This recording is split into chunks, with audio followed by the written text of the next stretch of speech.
ദിനവൃത്താന്തം 20-ാം അധ്യായം 1 മുതലുള്ള വാക്യങ്ങൾ.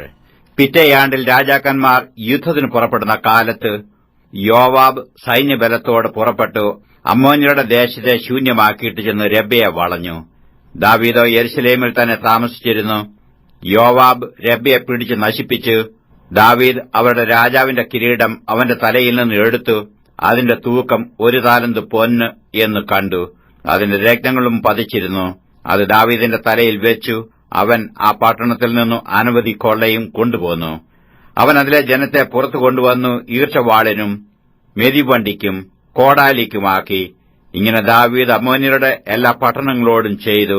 പിന്നെ ദാവീദും സകല ജനവും യെരൂശലേമിലേക്ക് മടങ്ങിപ്പോന്നു. അതിന്റെ ശേഷം ഗേസെരിൽ വെച്ച് ഫെലിസ്ത്യരോട് യുദ്ധമുണ്ടായി.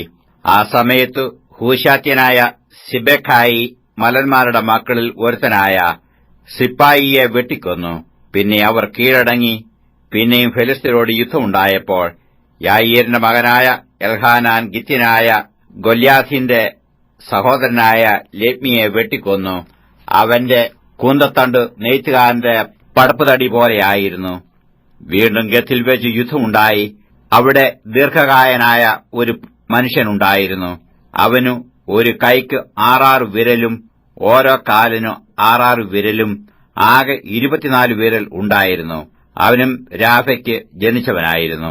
അവൻ ഇസ്രായേലിനെ ധിക്കരിച്ചപ്പോൾ ദാവീദിന്റെ സഹോദരനായ ശിമെയിയുടെ മകനായ യോനാഥാൻ അവനെ വെട്ടിക്കൊന്നു.